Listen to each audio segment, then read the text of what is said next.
The first time my mother erased me from a family event, it wasn't with anger or shouting. It was done calmly, efficiently, like correcting a typo. "You don't need to come to Christmas Eve this year," she said. "It'll be easier for everyone." She said it on a Tuesday afternoon, 3 weeks before Christmas, while I was sitting in my car outside a grocery store in Naperville, Illinois, watching snow collect on the windshield. I remember the date because I'd just been told my position at the logistics firm was being restructured. No warning, no transition. Just a box for my desk and a signature on a severance form. I was already off balance when my phone rang. "Easier for who?" I asked. "For your brother," she replied, "and his fiancée. This is their first Christmas engaged. Her parents will be there. They're very particular." Particular was my mother's favorite word when she meant judgmental. My name is Laurel Bennett. I was 31 years old then, old enough to know that when my mother spoke like this, the decision had already been made. The call wasn't a discussion.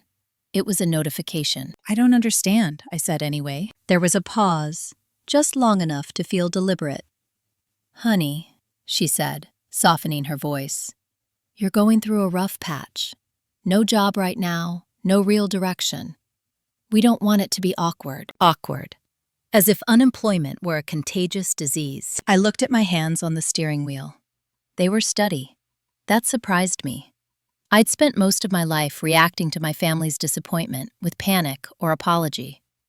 This time, something in me stayed quiet. "So I shouldn't come," I said. "It's just for this year," she replied quickly. "Once things settle for you." Once I became less embarrassing. My younger brother, Nathan Bennett, was 28, and already everything my parents liked to display. MBA, senior associate at a private real estate firm in Chicago.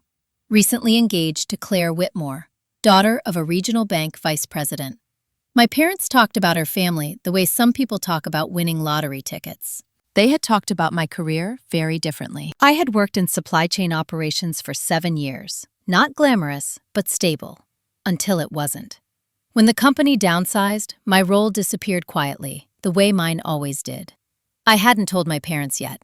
I hadn't needed to. Somehow my mother always knew when my life wasn't aligning with her expectations. "I understand," I said, and I meant something different than she thought. After I hung up, I didn't cry. I didn't scream. I sat there until the snow thickened and the store lights flickered on. Then I went inside, bought what I'd come for, and went home to my apartment. That night, I didn't tell anyone. Not my friends, not my aunt, not even my grandmother's old neighbor, who still sent me Christmas cards. Instead, I opened a drawer in my desk and took out a thin manila folder I hadn't touched in almost a year. Inside was a copy of a document I wasn't supposed to talk about. A will. Not my parents'.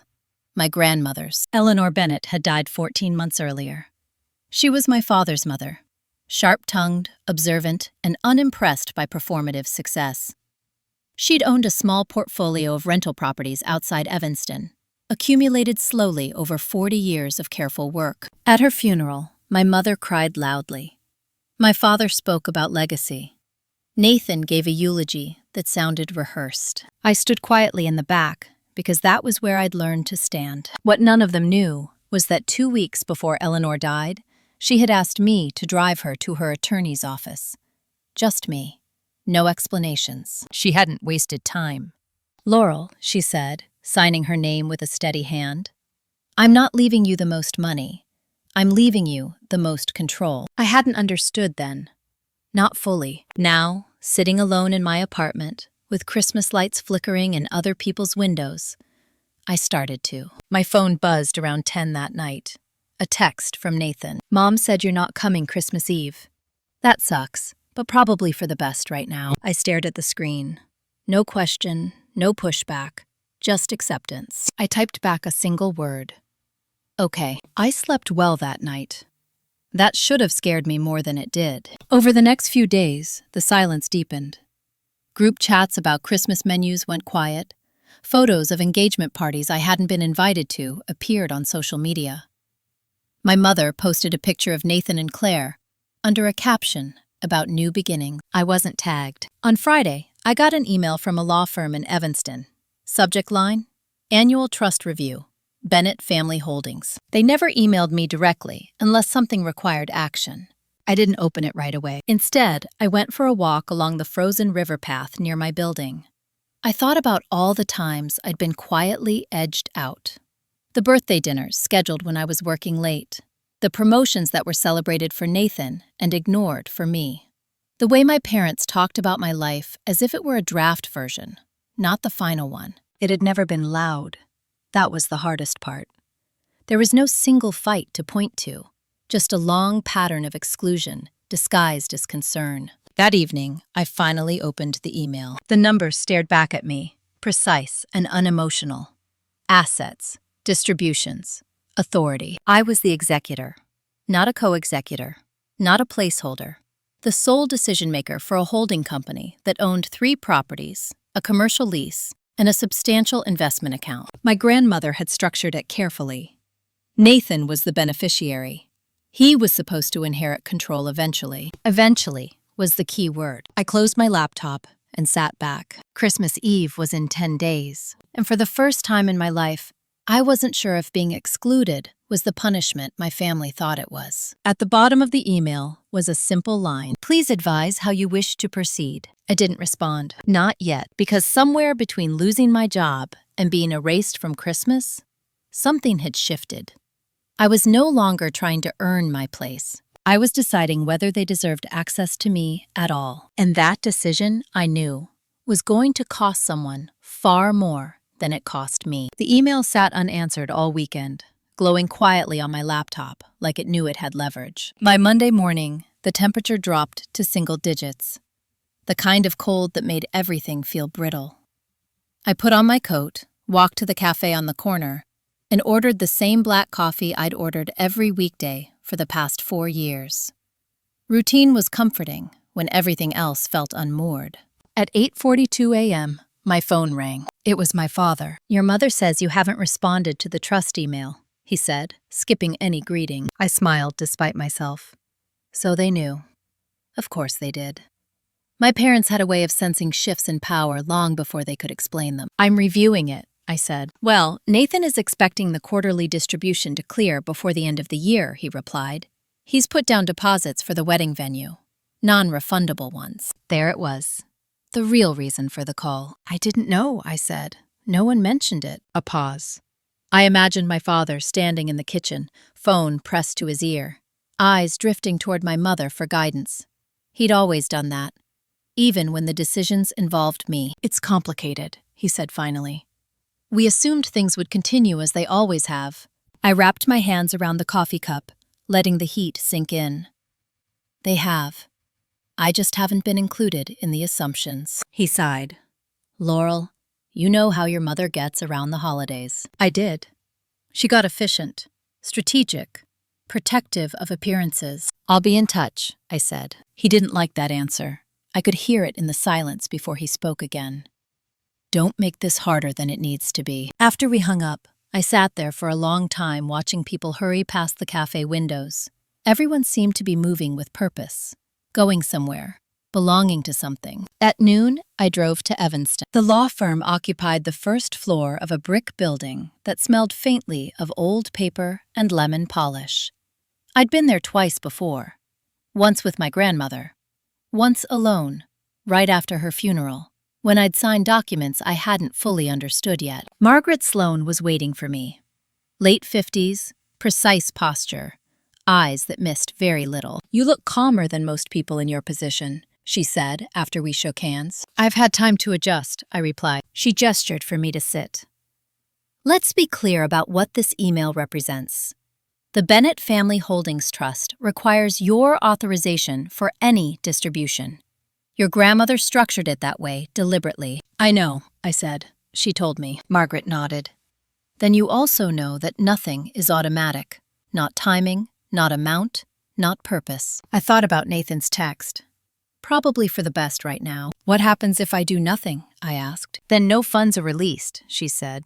"At least, not until you approve a course of action. And if my family challenges it, they can try," she said evenly. "But the will is explicit. Your authority is broad, very broad." She slid a folder across the desk. Inside were summaries, projections, and a line item that made my chest tighten. A pending property sale that required my signature to close before the end of the year. My grandmother hadn't just left money. She'd left timing. "I'm not trying to punish anyone," I said quietly. Margaret studied me. "Most people who say that are. I don't think you are." I exhaled. "What would you recommend?" I asked. She leaned back. "I recommend clarity.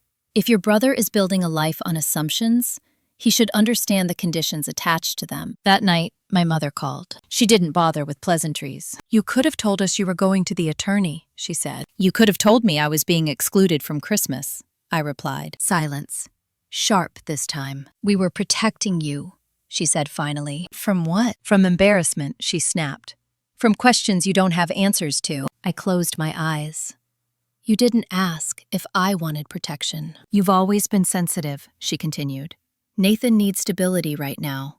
This wedding matters." "To who?" I asked. "To the family," she said, as if that settled it. I looked around my apartment. The quiet. The space I'd built without them. "I'm part of the family," I said.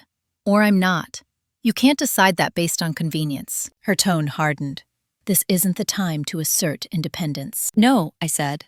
"It's the exact time." She accused me of being dramatic, of holding grudges, of overreacting. I didn't argue. I didn't explain. "I'll let you know my decision," I said, and ended the call. The next day, I received an invitation. Not from my parents. From Nathan. Subject line: "Let's talk." He suggested coffee near his office. Neutral ground. That should have told me he was worried. He arrived late, wearing a coat I recognized. One I'd helped him buy years ago when he'd just graduated and didn't have the money yet. "Mom says you're upset," he said, sitting down. "I'm not upset," I replied. "I'm paying attention." He frowned. "Laurel, you know how this looks." "To who?" "To Claire's family," he said. "They're traditional." I nodded slowly. "So am I, apparently. I just wasn't invited." He leaned forward. "You're making this about you." "It became about me when I was told not to show up," I said. His jaw tightened. "The trust isn't supposed to be leverage." "It isn't leverage," I said. "It's responsibility." He laughed once, short and humorless. "You don't even have a job right now." I looked at him. Really looked. The entitlement. The assumption that my value was temporary. "I have options," I said. He stood abruptly. "Don't do this. Don't be the reason everything falls apart." I watched him walk away without looking back. That evening, I opened my laptop and drafted an email to Margaret Sloan. I didn't send it right away. Outside, Christmas lights flickered on in windows up and down the block.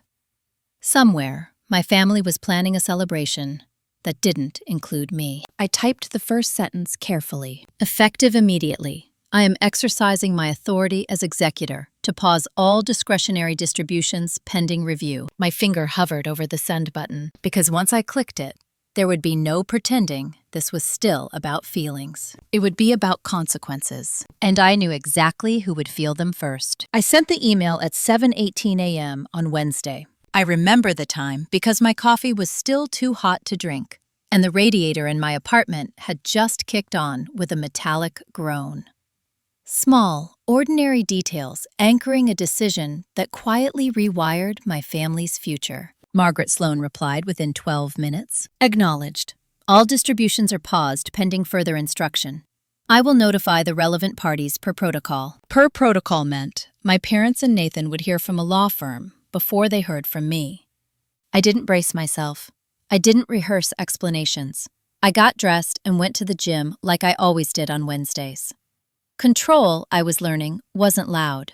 It was procedural. By the time I finished my workout, I had 6 missed calls. 3 from my mother, 2 from my father, 1 from an unfamiliar number I suspected belonged to Claire. I didn't return any of them. Instead, I drove home, showered, and sat down at my kitchen table with my laptop. I updated my resume, applied for 2 contract roles, and sent a message to a former colleague who'd once mentioned consulting work. Practical steps. Forward motion. At 11:03 a.m., my doorbell rang. No one ever rang my doorbell. I looked through the peephole and felt something settle in my chest. Not fear. Recognition. My parents stood in the hallway. My mother rigid, coat still on. My father a step behind her, eyes already apologetic. I opened the door. "We need to talk," my mother said, moving past me without waiting. She always did that. Entered spaces as if they belonged to her. My father followed more slowly, closing the door behind him. He looked around my apartment like he was seeing it for the first time. Which, in a way, he was. They'd never visited before. Not once in 8 years. "This is inappropriate," my mother continued, handling family matters through attorneys. I gestured toward the chair. "You're welcome to sit." She didn't. "Undo it," she said. This pause. "Nathan is counting on that money." I leaned against the counter, arms crossed loosely. "You didn't ask me before making plans." "That's not how families work," she snapped. "No," I agreed. "That's how control works." Her eyes flashed. "You're being vindictive." I met her gaze. "I'm being consistent." My father cleared his throat. "Laurel, sweetheart, your mother's just worried. The wedding deposits are not my responsibility," I said calmly. Silence fell. Heavy. Unfamiliar. "You've never done anything like this," my mother said, lowering her voice. "This isn't you." I almost laughed. Instead, I said, "This is me when I stop asking for permission." She stepped closer. "You're punishing your brother because you're insecure." I shook my head. "I'm setting boundaries because I was excluded." "For one dinner," she said dismissively. "For 31 years, I replied. My father looked down. That told me more than any argument could have. My mother tried a different approach. "You don't understand the pressure Nathan is under." I did. He'd always been under pressure. To perform, to impress, to succeed publicly. And every time he stumbled, the family rushed in to cushion the fall. I'd never had that. "I understand it very well," I said. "I just don't believe it entitles him to my silence." Her mouth tightened. "If you do this, you're going to damage relationships." I nodded. "Some relationships are damaged by honesty. That doesn't make honesty wrong." She stared at me like she didn't recognize me. Maybe she didn't. "We raised you better than this," she said. "You raised me to be quiet," I replied. "This is better." She turned to my father. "Say something." He looked at me. Really looked. "Is there any way to fix this without lawyers?" "Yes," I said. "Respect." He winced, like I'd struck a nerve. My mother scoffed. "You're enjoying this." I didn't answer right away. Then I said, "No, I'm done shrinking." That seemed to land harder than anything else I'd said. They left shortly after, not in a dramatic exit. My mother gathered her coat, told me I was making a mistake, and walked out. My father lingered. "Your grandmother trusted you," he said quietly. "I see that now." I nodded. "I hope you do." After they left, my phone buzzed. A text from Nathan. "What did you do?" I replied honestly. "Exactly what Grandma asked me to." He didn't respond. That afternoon, Claire called. I let it go to voicemail. "Laurel," her voice said, tight and controlled. "I don't know what's going on, but this is affecting our wedding. I hope you can be reasonable." Reasonable. Another word my family used when they wanted compliance. I deleted the message. By evening, the fallout had spread. My aunt emailed. A cousin sent a passive-aggressive text about family unity. Someone unfollowed me on Instagram. Someone else viewed my LinkedIn profile twice. I felt oddly detached, like I'd stepped out of a room where the temperature had always been wrong. At 9:30 p.m., Margaret Sloan called. "You should know," she said. "Your brother's attorney reached out." I smiled faintly. "Already?" "Yes, they're exploring options." "Are there any?" She didn't hesitate. "No." I thanked her and hung up. I stood by the window, watching snow fall under the streetlights. Somewhere, my family was scrambling, recalculating. For the first time, they didn't know how things would resolve, and neither did I. But for the first time in my life, that uncertainty felt like freedom, not fear. My phone buzzed one last time that night. A text from my mother. "If you go through with this, don't expect to be welcomed back for Christmas." I stared at the message. Then I replied. I already wasn't. I turned off my phone and went to bed. The hardest part wasn't the confrontation. It was realizing how easily they'd let me go, and how long I'd mistaken that silence for love. Christmas Eve arrived without ceremony. No frantic phone calls, no last-minute guilt-laced invitations. Just a gray morning, a thin layer of snow on the sidewalks, and the quiet certainty that I was no longer expected anywhere. I woke up early, out of habit. My body hadn't yet learned that there was no office to go to, no meeting to prepare for. I made coffee and stood at the window, watching a neighbor scrape ice off his windshield. Ordinary life continuing, indifferent to family fractures. At 9:14 a.m., an email came in from Margaret Sloan. Update. The pending sale of the Ashland Avenue property requires your signature by December 28th to close before year-end. Please advise whether you wish to proceed. Ashland Avenue. That was the property my father liked to brag about. The one my grandmother had bought cheaply in the 80s and held on to despite everyone telling her to sell. Nathan had already mentioned, casually, that proceeds from that old building would help cover post-wedding expenses. He had spoken as if the money were already his. I replied with one line, "Let's hold." I spent the rest of the morning cleaning my apartment. Not in a frantic way, methodically. Clearing out drawers, throwing away old paperwork, making space. Around noon, my phone buzzed, despite being on silent. A message from my father. "Your mother is very upset." I didn't respond. Another message followed a few minutes later. "Nathan is panicking. Claire's parents are asking questions." I stared at the screen. For years, questions had been something my family avoided. Now, they were drowning in them. At 2:30 p.m., I went for a walk. The city felt hollowed out, shops closed early, streets quieter than usual. I passed a church where families were gathering, children tugging at coats, couples adjusting scarves. I felt a brief, sharp pang. Not of regret, of acknowledgement. This was the cost of choosing myself. When I got back, there was a voicemail from an unknown number. "Laurel, this is Martin Whitmore, Claire's father." I let it sit for an hour before listening. "I'm not sure why I'm calling you directly," he said, voice smooth, practiced. "But I believe transparency is important. There seems to be some confusion regarding family assets and commitments. I'd appreciate a conversation." I deleted the message. By early evening, the silence broke. At 5:07 p.m., my phone rang again. This time, it was Nathan. I answered. "What do you want?" he demanded, skipping hello. "To understand," I said calmly. "What are you doing?" "I'm not doing anything," he snapped. "You are. You're blowing up my wedding." "I didn't plan your wedding," I replied. "You did, without confirming the money. That money is family money." I leaned against the counter. "No, it's trust money. There's a difference." He laughed bitterly.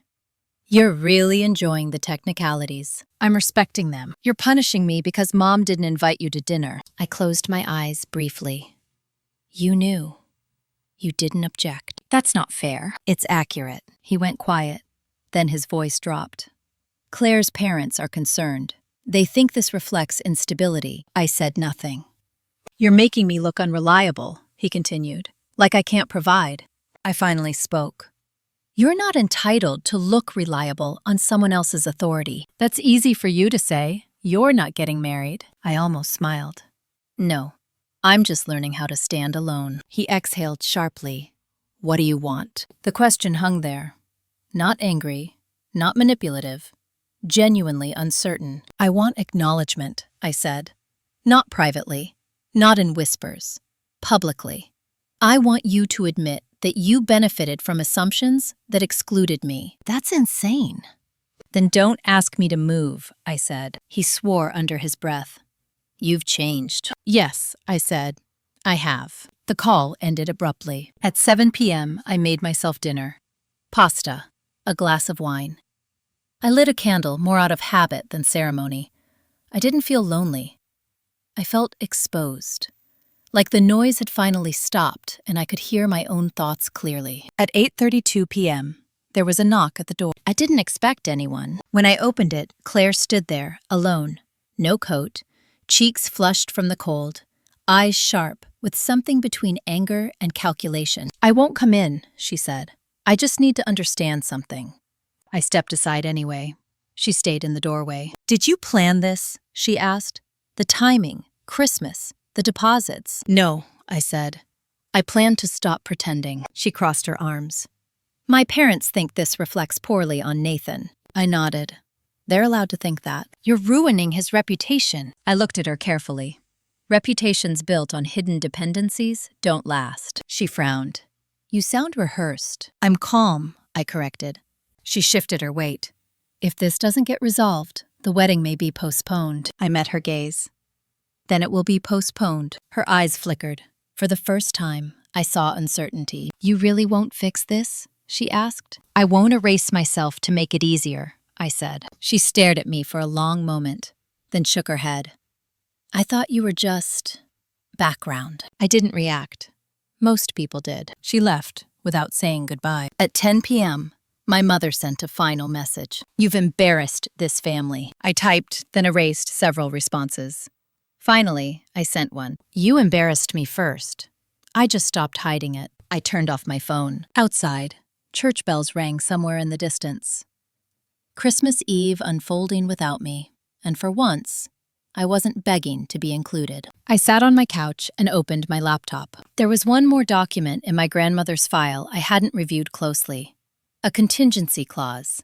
Something she'd mentioned in passing, but never explained. I began to read. Halfway down the page, my breath caught. This wasn't just about pausing distributions. This was about who would inherit control if Nathan failed to meet certain conditions. And for the first time, I realized my grandmother hadn't just anticipated conflict. She'd planned for collapse. I read the clause 3 times before it fully settled in. Not because the language was complex. My grandmother had insisted on clarity. She hated ambiguity disguised as sophistication. No, it took time, because I had spent years assuming she saw only fragments of what happened in our family. She had seen everything. The clause was titled, Successor Authority in the Event of Beneficiary Impairment. Clinical wording. Cold. Precise. If the primary beneficiary demonstrates financial irresponsibility, misrepresentation of assets, or reliance on unverified future distributions in contractual obligations, the executor is authorized to extend control indefinitely or reassign operational authority to an alternate party. Alternate party. My name appeared again, not as executor, as managing director. This wasn't a pause button. It was a contingency transfer. I closed the laptop slowly, the hum of the refrigerator suddenly too loud in the silence.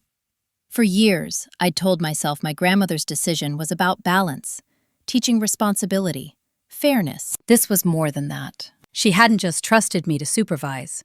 She had prepared me to replace. My phone vibrated on the table. A text from Rachel, my closest friend since college. Survived Christmas Eve? I typed back. Barely. You? She replied immediately. You sound different. Not wrecked. Grounded. I stared at the word. Grounded. That night, I slept deeply. No dreams, no replaying conversations. When I woke, it was Christmas morning, December 25th. Bright sunlight on fresh snow. A day that used to mean forced cheer and strategic seating arrangements. I made pancakes, played music, let the morning pass without obligation. At 11:22 a.m., Margaret Sloan emailed. Your brother's legal counsel has formally requested documentation regarding distribution delays and authority structure. I will respond on your behalf unless you advise otherwise. Respond, I wrote. Provide only what is required. She replied with a single line. Understood. At noon, my father called. I hesitated, then answered. Merry Christmas, he said, voice thin. Merry Christmas, I replied. He paused. Your mother didn't sleep. I waited.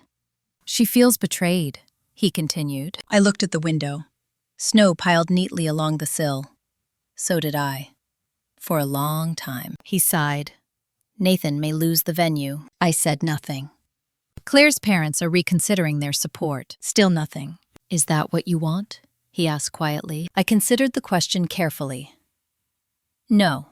What I want is for this family to stop pretending that my absence is neutral. Silence stretched between us. Your grandmother would be disappointed, he said finally. I closed my eyes.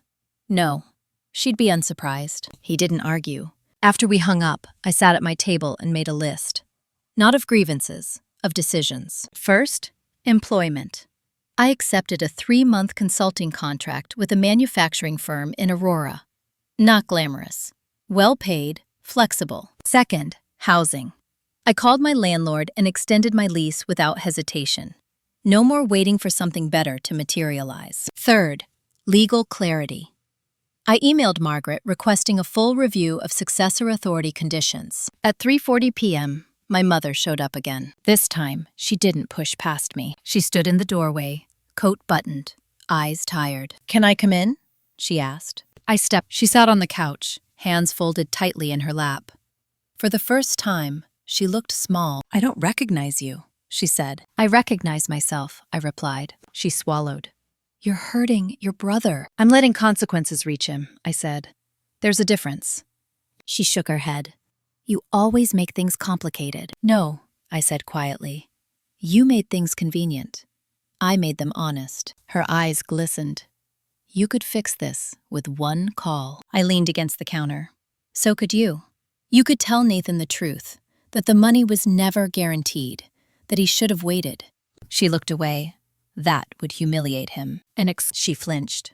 "You don't understand," she whispered. "I was trying to protect the family image." I met her gaze. "From who?" She didn't answer. "I'm not your shield anymore," I said. "And I'm not your secret." She stood abruptly. "If you go through with this transfer, if you take control, you'll break him." I said nothing. She moved toward the door, then turned. "Do you even care what happens to us?" I answered honestly. "I care. I just won't sacrifice myself to save you from discomfort." After she left, I felt something unexpected. Relief. Not joy. Not triumph. Relief. At 7 p.m., Margaret called. "There's something you should be aware of," she said. "Nathan's counsel submitted a statement." "What kind?" "They're alleging bad faith. Emotional retaliation." I smiled faintly. "Of course they are." "It won't hold," she added, "but it opens the door to review." "By whom?" "A judge." I considered that. What would that mean? "It would mean scrutiny," she said. "For everyone." I looked at my grandmother's folder on the table. "Let it open," I said. Margaret paused. Then, "Are you sure?" "Yes, because if there was one thing my family had never survived well, it was daylight." That night, I wrote one more email. To Nathan, "I'm not your enemy, but I'm no longer your safety net. If you want this resolved, start by acknowledging what you built your plans on." He didn't reply, but I knew something had shifted irreversibly. The conflict was no longer private. It was structural. And once systems start to change, people either adapt or collapse. The court notice arrived 3 days after Christmas, tucked between a utility bill and a flyer for post-holiday mattress sales. I recognized the envelope immediately. Thick paper, official seal. The kind of mail that changes how a room feels when you open it. Nathan's attorney had followed through. The petition was polite in tone and aggressive in substance. It alleged emotional bias, questioned my capacity to separate personal grievances from fiduciary responsibility, and requested judicial oversight of the trust's operations. In simpler terms, they were asking a judge to decide whether I was too emotional to be trusted with power. I sat at my kitchen table and read it twice. Then I called Margaret. "This was inevitable," she said calmly. "And honestly, it may work in your favor." "How?" I asked. "Because judges like facts," she replied. "And your family has been operating on assumptions." We scheduled a meeting for the following morning. That night, I didn't call anyone. I didn't vent. I didn't pace. I cooked dinner, cleaned up, and went to bed early. If this was going to become formal, then I would treat it that way. The hearing was set for January 12th. 2 weeks. In those 2 weeks, everything accelerated. Nathan's wedding was officially postponed. Not announced publicly, but quietly communicated to vendors. Claire's parents withdrew partial financial support. The venue held the deposit and offered rescheduling options. Translation: the illusion of certainty was gone. My mother stopped calling. My father sent short texts, neutral updates, weather, traffic, nothing emotional. It felt like he was learning a new language and didn't trust himself to use full sentences yet. On January 3rd, I started my consulting contract. The office was fluorescent lit and unremarkable. I loved it immediately.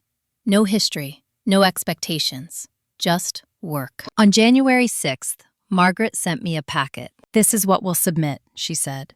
"Timeline, documentation, communications. The packet included emails, trust language, distribution records, and something I hadn't expected. A letter, handwritten, from my grandmother, dated 2 months before her death, Margaret explained.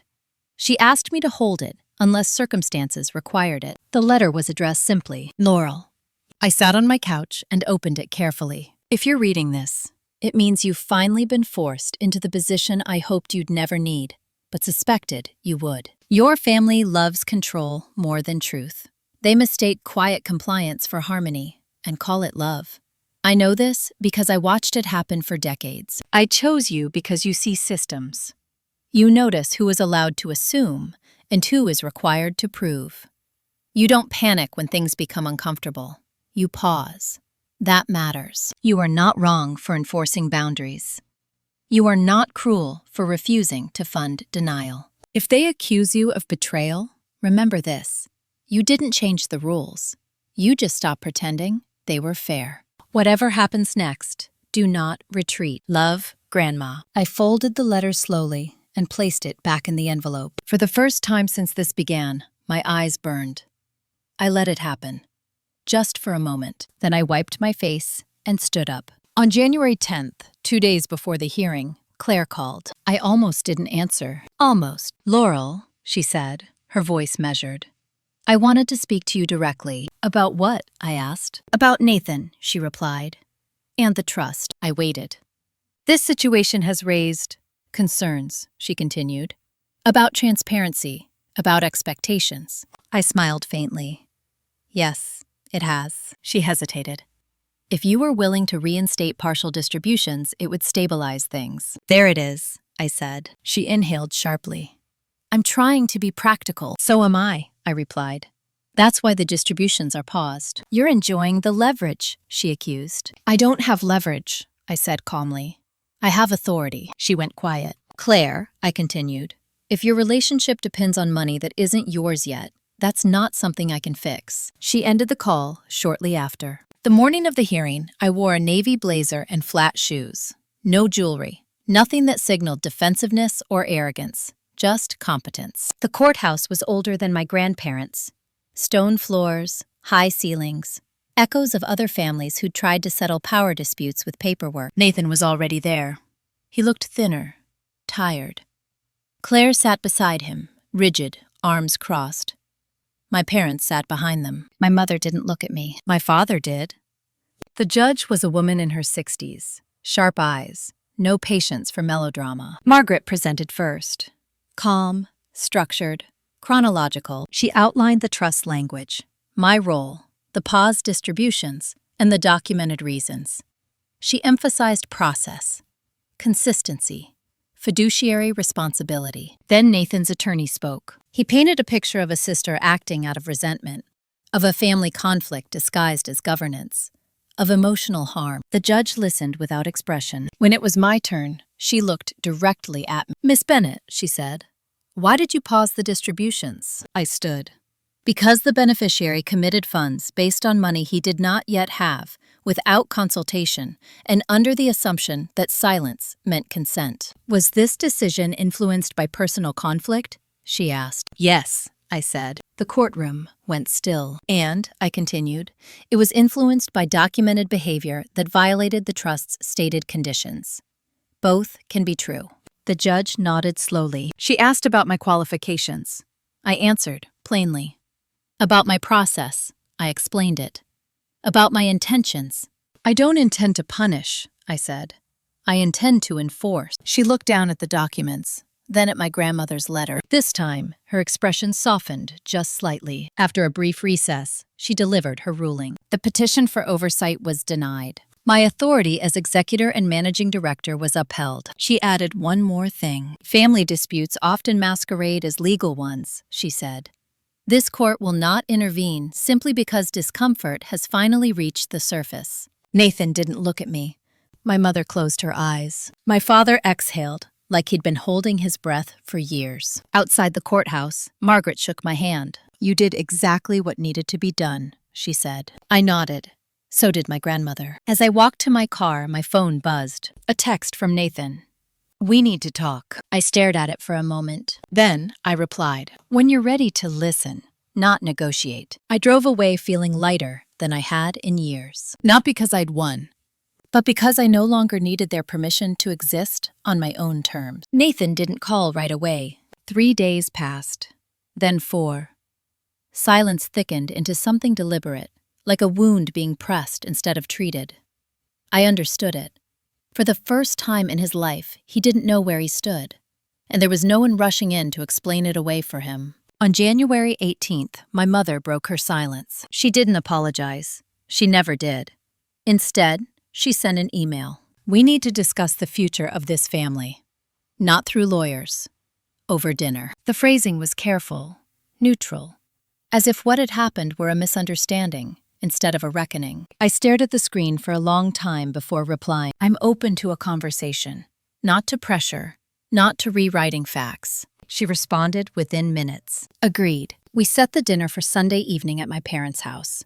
The same house where I'd grown up. The same dining room where my chair had always felt slightly misaligned with the rest of the table. I arrived early, on purpose. The house smelled the same. Lemon cleaner and something roasted. Familiar. Almost disarming. My mother was in the kitchen. My father stood by the window pretending to read the newspaper. Nathan and Claire weren't there yet. Sit, my mother said, gesturing toward the table. We'll talk before they arrive. I did. She poured herself a glass of wine but didn't offer me one. Old habits. You've humiliated us, she said, without preamble. I met her gaze. You humiliated me first, repeatedly. She waved that away. This isn't about feelings. It never was, I said. That's the problem. She tightened her grip on the glass. You've destabilized Nathan's future. No, I said evenly. I've revealed how fragile it was. My father cleared his throat. Your mother and I made assumptions, he said. We shouldn't have. I looked at him. That was the closest he'd ever come to an admission. We believed, my mother continued, that things would resolve themselves. They did, I said. Just not in your favor. She bristled. You're enjoying this. I shook my head. I'm enduring it. The doorbell rang before she could respond. Nathan entered first. He looked older. The kind of older that comes from disillusionment, not time. Claire followed, composed but distant. We sat. Dinner was served. Small talk attempted. Failed. Finally, Nathan spoke. I'm angry, he said, staring at his plate. Not just about the money, about the timing, the exposure. I nodded. That makes sense. He looked up, surprised. You're not going to argue? No, I said. I'm not here to argue. He swallowed. You could have warned me. I did, I replied, for years. Just not in words you wanted to hear. Claire leaned forward. This has cost us credibility. I turned to her. With whom? With people who matter, she said. I considered that. Then maybe it revealed who you thought mattered. My mother slammed her fork down. Enough. She looked at me. What do you want, Laurel? The question landed differently this time. Not accusatory. Tired. I want this family to stop using silence as currency, I said. I want honesty, even when it's inconvenient. And I want acknowledgement that I was excluded long before I excluded myself. Nathan looked at my mother. She's not wrong. My mother stiffened. Don't start. No, he said quietly. I need to. He turned to me. I knew about Christmas. I didn't push back because it was easier not to. I waited. I built plans on money I didn't control, he continued. And I let everyone assume you'd go along with it. Claire looked at him sharply. I was wrong, he said. The words hung there, unpolished, real. My mother looked stunned. I didn't think you'd actually stop us, he added. I thought you'd complain privately, and then comply. I used to, I said. I know, he replied.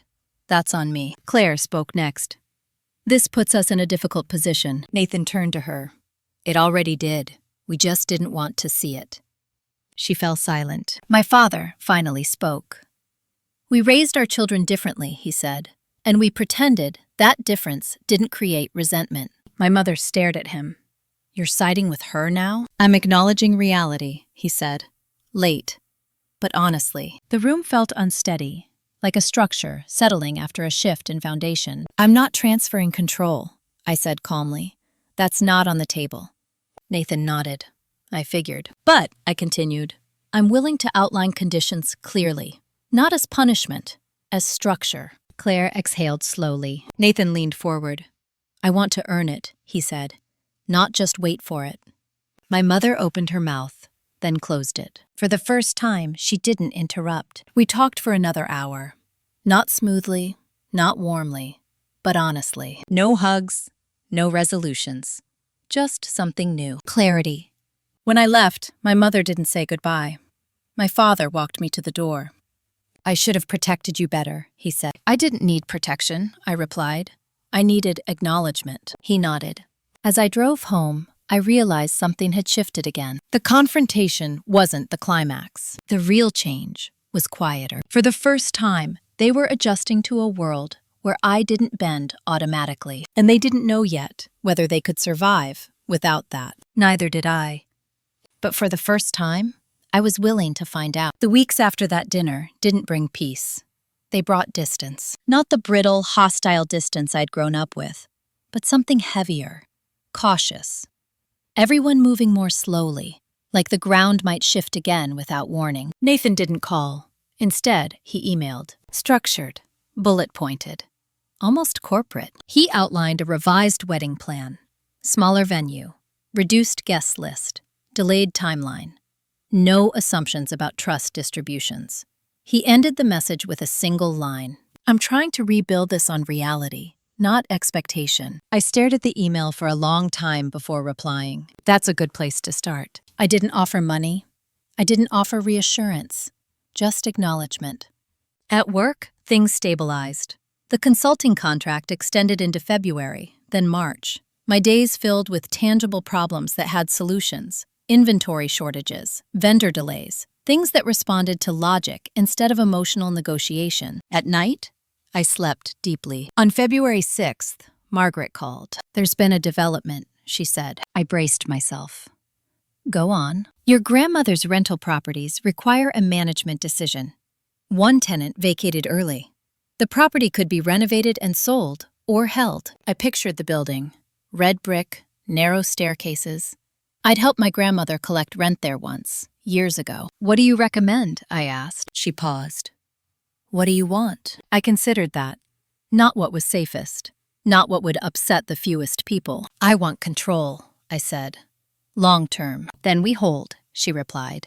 And restructure. Do it, I said. That afternoon, my mother called unexpectedly. Her voice was different, less sharp. Almost careful. Nathan told us he's postponing the wedding until fall, she said. I know, I replied. He says it's his decision. It is, I said. She hesitated. He's changed. Yes, I said. So have I. Another pause. People are asking questions, she said finally. About what? I asked. About the trust. About the court hearing. I leaned back in my chair. What do you tell them? She sighed. That it's private. I smiled faintly. Good. She didn't respond. On February 14th, Valentine's Day, I received an invitation, not from family, from Margaret, a private dinner hosted by the Bennett Holdings Advisory Board. Small, strategic, no plus ones. My grandmother had once sat on that board. I remembered attending one event as a teenager, wearing a borrowed dress and feeling invisible among the conversations. I accepted. The dinner took place in a quiet restaurant overlooking the lake. 6 people, all older than me, all watching closely. They asked about my background, my work, my intentions. I didn't oversell. I didn't downplay. I believe in stewardship, I said, not entitlement. One man nodded slowly. Your grandmother said the same thing. At the end of the evening, Margaret pulled me aside. They're considering you for a formal role, she said. I raised an eyebrow. Already? They respect decisiveness, she replied. That night, I walked along the frozen shoreline and thought about how strange it was to be seen clearly by people who had no emotional history with me. On February 20th, Claire emailed. Not a demand, not a threat. An apology. It wasn't perfect. It was careful. But it acknowledged that she'd dismissed me, underestimated me, and participated in my exclusion. I replied 2 days later. Thank you for acknowledging that. I'm not ready to rebuild trust, but I recognize the effort. She didn't write back. On February 25th, my mother invited me to lunch. Public place. Neutral territory. She arrived early. Ordered tea. You don't need to answer this now, she said. But would you consider being part of Easter? I looked at her. Really looked. The calculation was still there. But something else, too. Uncertainty. I'll consider it, I said. She nodded, relief flickering briefly before she masked it. When I got home, I opened my laptop and reviewed the trust again. There was one more clause. One I hadn't fully exercised yet. A provision allowing the managing director to allocate funds toward independent ventures aligned with the trust's mission. Education, housing stability, workforce development. I closed the file and stared out the window. For years, my family had treated me like a background character in their story. They hadn't noticed that the story had changed. Not because I'd taken something from them, but because I'd finally stopped waiting for permission to step into my own. And the real question now wasn't whether they would accept it. It was whether I would ever go back to being smaller, just to make things easier. Easter came early that year. Or maybe it just felt that way, because everything had been moving faster since the hearing. I didn't commit right away. When my mother asked if I would come, I told her I'd let her know closer to the date. That answer unsettled her more than a refusal ever could. Uncertainty was something she didn't know how to manage. In the meantime, life kept filling in the space my family used to occupy. On March 3rd, the advisory board vote became official. Margaret called me just after lunch. They want you as interim operations chair, she said. 1 year. Renewable. I sat very still. Interim? They like to see how people handle responsibility before making it permanent, she replied. Your grandmother insisted on the same structure. I accepted. That night, I celebrated quietly. Takeout Thai food, a glass of wine. No announcements, no social media posts. I'd learned that the most meaningful changes didn't need an audience. The next morning, my mother called. She always seemed to sense momentum before she understood it. Nathan says you're getting involved with the trust company more formally, she said. Yes, I replied. That's a lot for you to take on, she said carefully. I've been carrying this family emotionally for years, I said. This is lighter. She didn't like that answer. People will talk, she warned. They already are, I said. I'm just no longer hiding. The consulting contract ended mid-March. I declined an extension. Instead, I transitioned into a part-time role with Bennett Holdings, overseeing restructuring and tenant relations. It wasn't flashy. It was meticulous. And I was good at it. On March 14th, Nathan asked to meet again, just him. We chose a diner halfway between our apartments. Neutral, familiar. He looked better, still tired, but steadier. I'm not here to ask for money, he said immediately. That's a good start, I replied. He nodded. Claire and I are doing counseling, financial and otherwise. I waited. She asked me a question I didn't like, he continued. She asked who I'd be without my parents' support. I met his eyes. And? I didn't know, he admitted. That scared me. I didn't interrupt. I relied on assumptions, he said. On you being quiet. On Mom smoothing things over. Yes, I said. I'm trying to change that, he added. I don't expect trust. I'm asking for time. I considered him. Not the golden child. Not the beneficiary. Just my brother. I can give you time, I said. I can't give you denial. He nodded. When we left, he hugged me awkwardly. It felt unfamiliar, not warm, but honest. Easter arrived on April 4th. I went. I arrived on time, wore a simple dress, brought nothing extravagant, just myself. The table was set for everyone, including me. It shouldn't have mattered. It did. Claire was polite, careful. Nathan was attentive in a way he'd never been before. My father watched us all like he was afraid to blink. My mother said little. At one point, she caught my eye across the table. I should have done better, she said quietly. I nodded. Yes. Not forgiveness. Acknowledgement. After dessert, my phone buzzed. An email from Margaret. We've identified an opportunity aligned with your proposal. Workforce Retraining Initiative.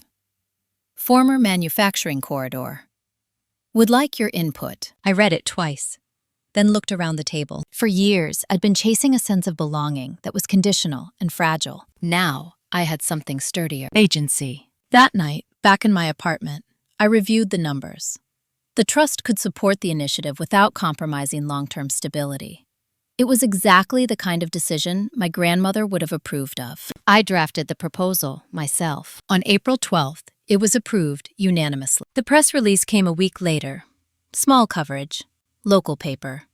No mention of family drama.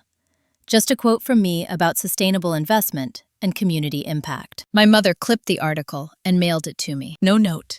I placed it in a drawer. On April 20th, Claire called. "We're setting a new date," she said.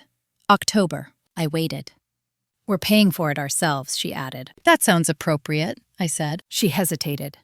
"I know we'll never be close." "That's okay," I replied. "Clarity is enough." She thanked me, hung up. That evening, I sat on my balcony watching the city shift into spring. The air smelled like thawing earth and something new. For a long time, I'd believed the climax of this story would be confrontation, or vindication, or revenge. I'd been wrong. The real turning point was quieter. It was the moment my family realized I was no longer negotiating for space. I was occupying it. And the moment I realized I didn't need them to validate that choice. Not loud ones, lasting ones. Consequences don't announce themselves. They arrive quietly, then refuse to leave. By late April, the Workforce Initiative had a name, a location, and a waiting list. Former manufacturing workers.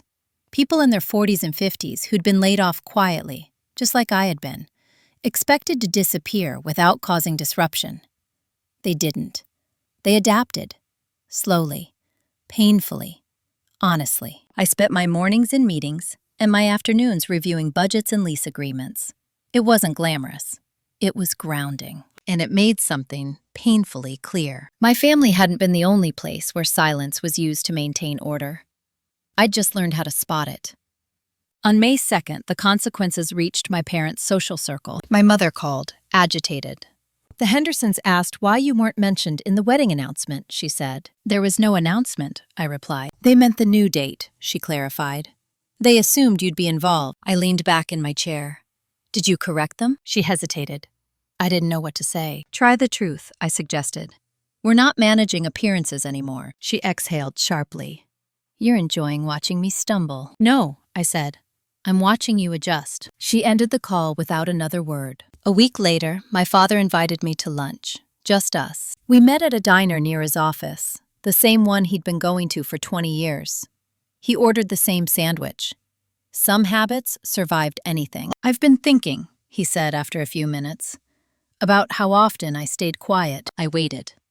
"I thought keeping the peace was the same as being kind," he continued. "It wasn't." I nodded. "It felt peaceful for you." He flinched. "Yes." He looked older than I remembered. Not frail, just stripped of illusion. "I'm trying to learn how to speak without being told it's time," he said. "That's a good place to start," I replied. When we stood to leave, he hugged me. Brief, awkward, but real. The next consequence came from an unexpected direction. On May 18th, Margaret forwarded me an email, a formal inquiry, from Claire's parents' bank. They were reconsidering a business relationship with Nathan, not because of the trust, because of what the trust had revealed. Concerns about decision-making, risk tolerance, transparency. The words were polite. The message wasn't. I didn't forward it to Nathan. I didn't need to. He called me that night. "They're pulling back," he said flatly. "I know," I replied. "I didn't lie to them," he said. "I just didn't explain." "That's still a choice," I said. Silence. "I have to rebuild everything," he said finally. "Yes," I agreed.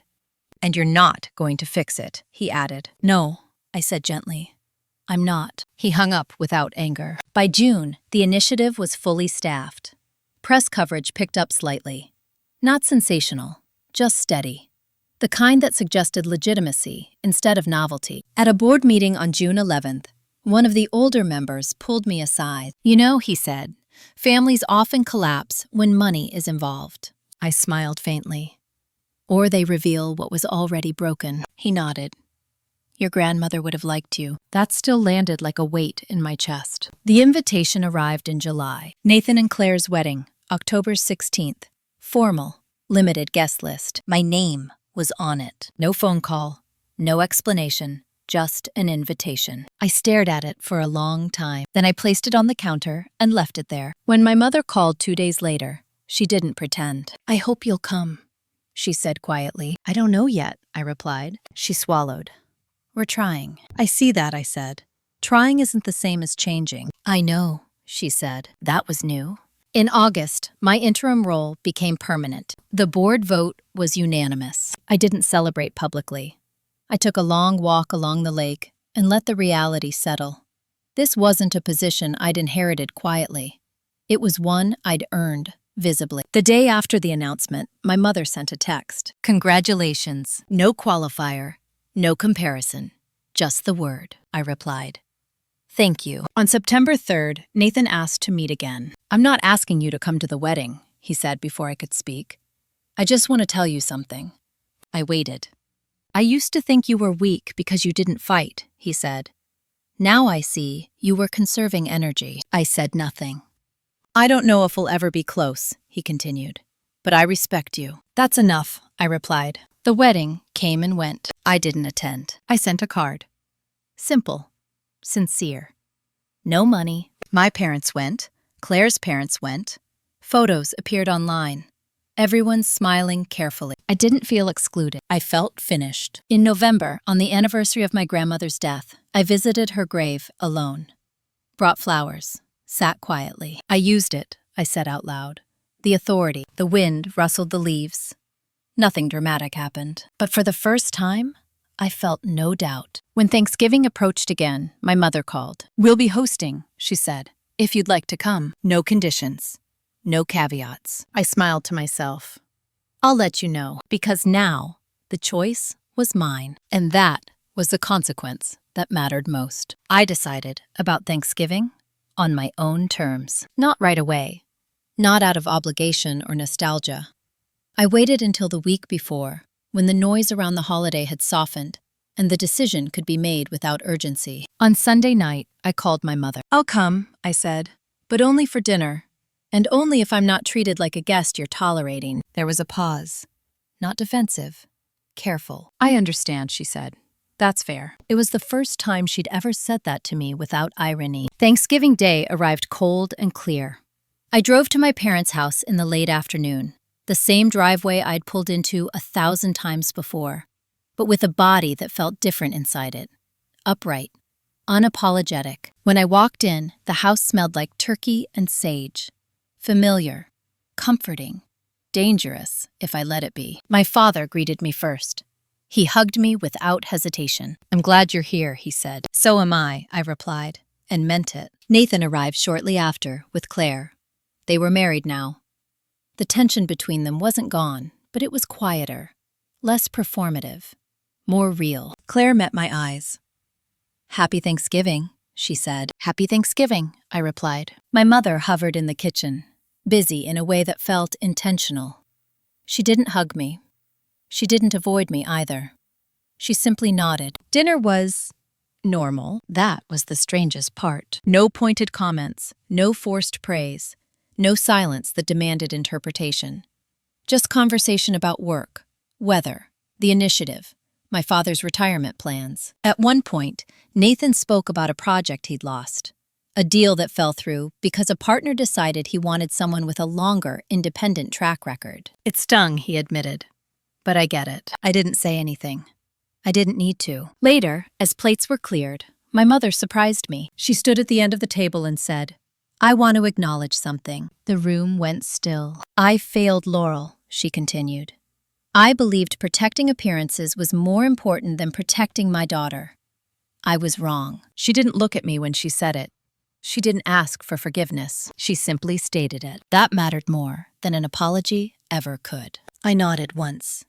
"Thank you." We didn't hug. We didn't cry. We let the words sit. When I left that night, there was no dramatic goodbye.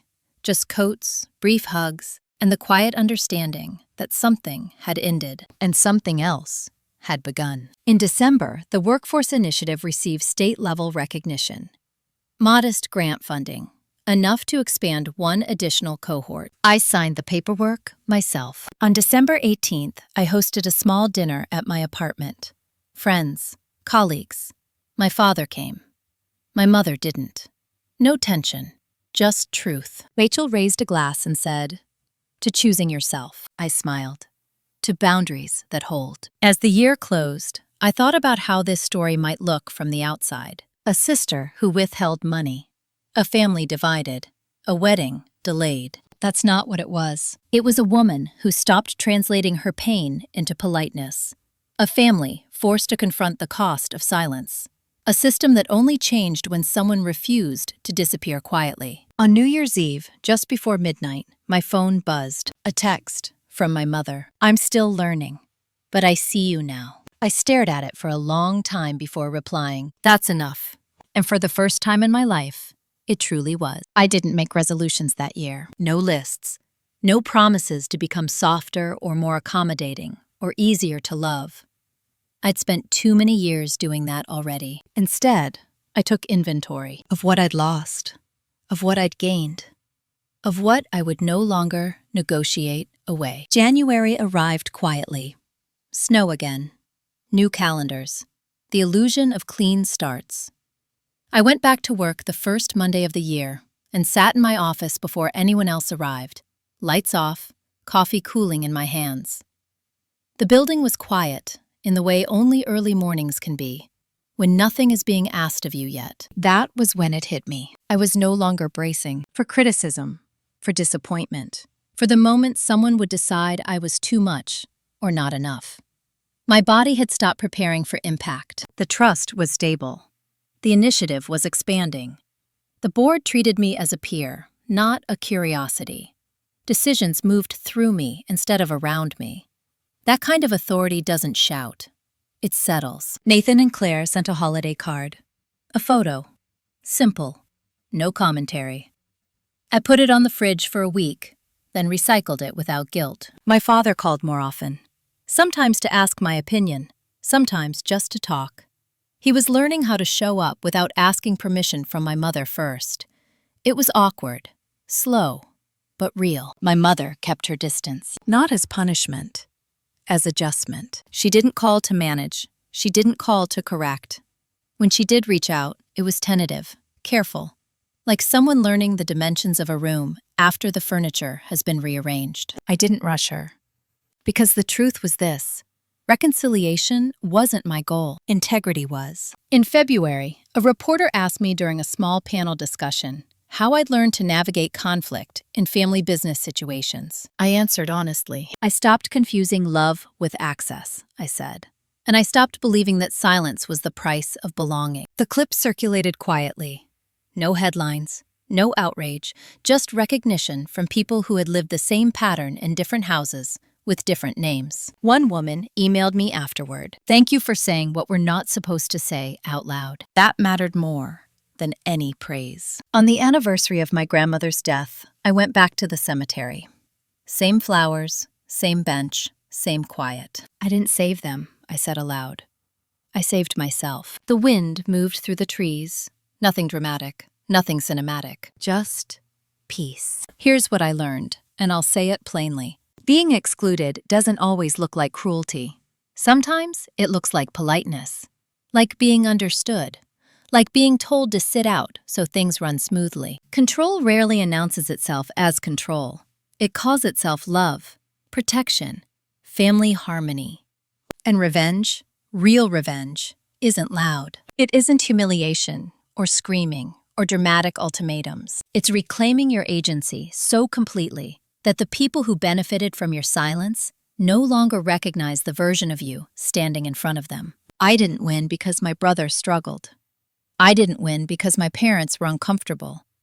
I didn't win because money changed hands. I won because I stopped explaining my worth to people who only valued me when I was convenient. If you're listening to this and you're standing at the edge of a decision, wondering if choosing yourself will cost you everything, hear this. It will cost you the illusion of belonging. It will cost you the role you were trained to play. It will cost you the comfort of being predictable. But what you gain is quieter and stronger. You gain your name back, your time, your spine. And once you have those, no one can ever take them from you again. If this story resonated with you, if you've lived a version of it in your own family, Tell me in the comments. I read them. I mean that. And if you want more stories about boundaries, betrayal, inheritance, and the quiet kind of karma that lasts, like the video, subscribe, and stay with me. Some stories don't end when the conflict is over. They end when the silence finally does. And this one ends here.